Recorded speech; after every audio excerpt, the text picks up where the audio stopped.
All right, so you had number 1 on the number 1 and 2 on the amusement park physics sheet. So number 1 says a roller coaster is built so there is a circular curve of radius 80 meters at the top of one hill.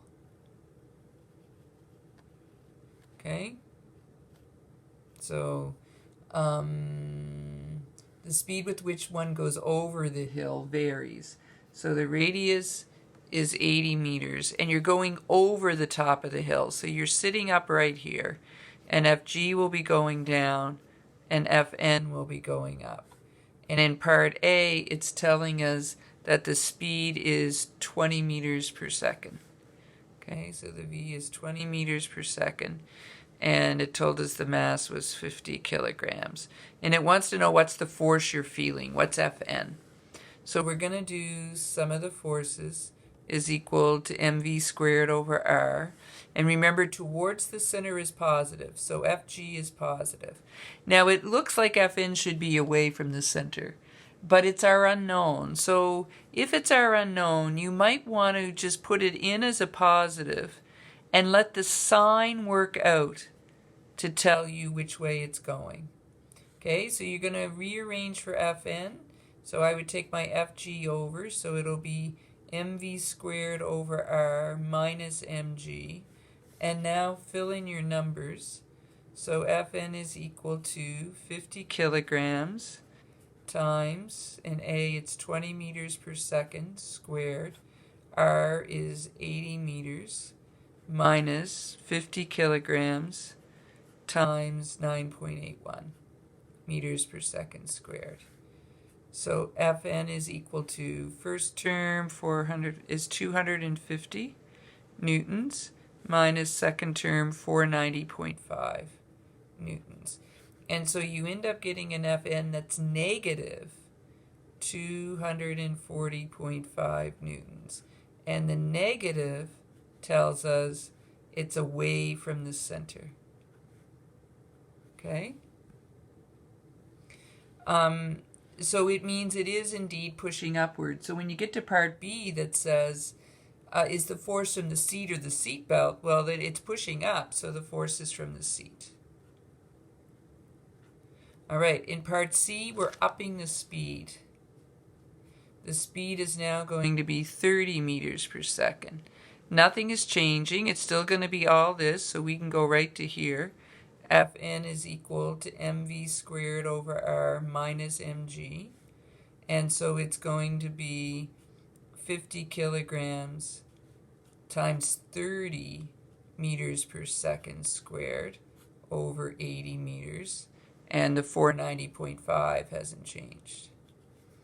And when you do this, the first term ends up being 562.5 newtons minus 490.5 newtons. And so you get Fn to be 72 newtons.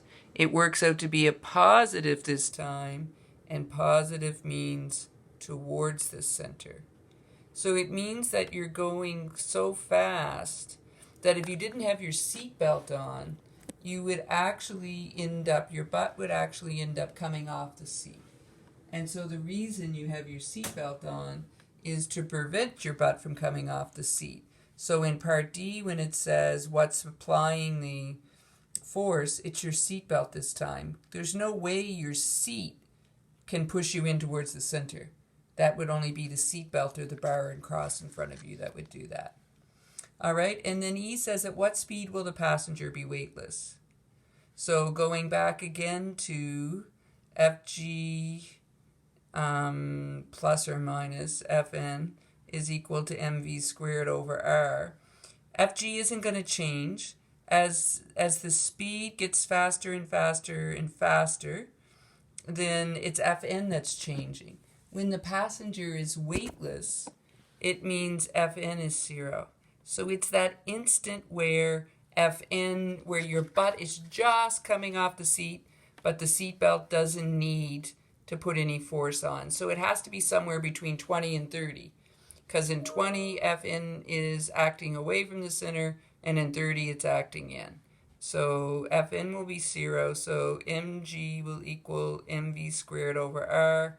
The m's cancel, v squared is equal to g times r, 9.81 meters per second squared, times 80 meters, and then take the square root.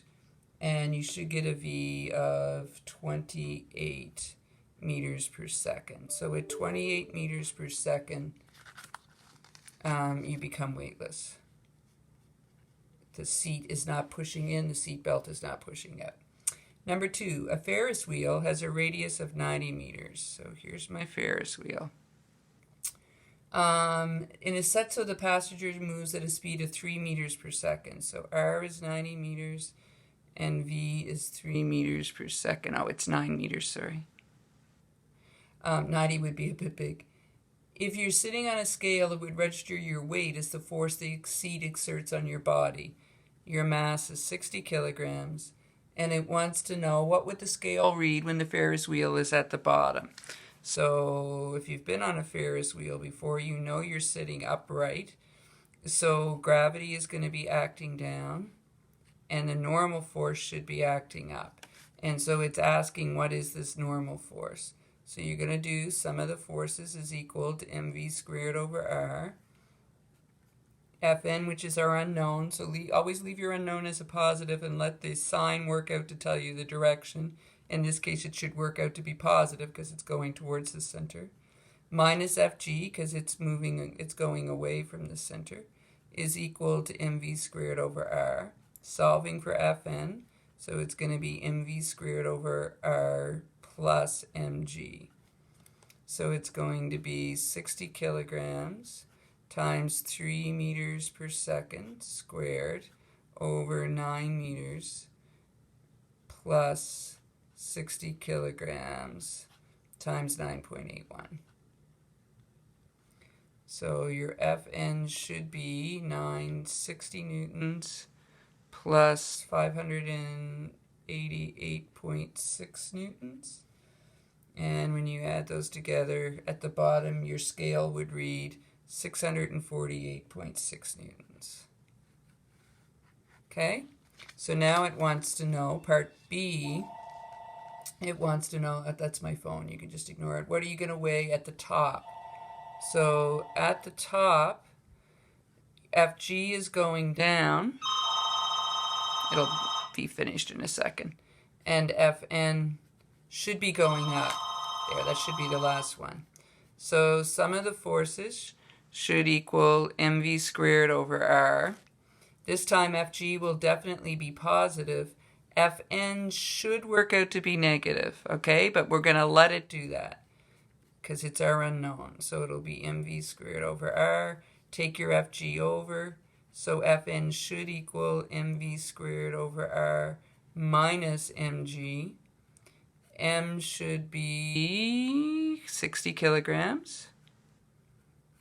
R is 3, oh, I did this already. I didn't have to do 3 meters per second squared over 9 meters minus 588.6.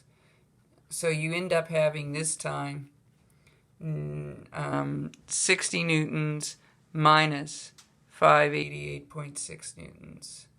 And so Fn ends up equaling negative 528.6 newtons. What does the negative mean? Up, away from the center. Okay? So I think the only thing that's a little weird in these questions is your positives, negatives. All right? So remember, if you're consistent, towards the center should always be positive. Leave your unknown as a positive and let it work out, so that if it works out as a negative, it means it's away from the center. If it works out as a positive, it means it's towards the center.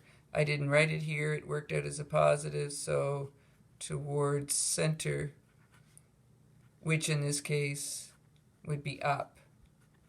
And this one, this negative, means away from the center, which would also be up because you're at the top for part B. You're at the bottom for part A. All right, the other question that I wanted you to do was the regular loop.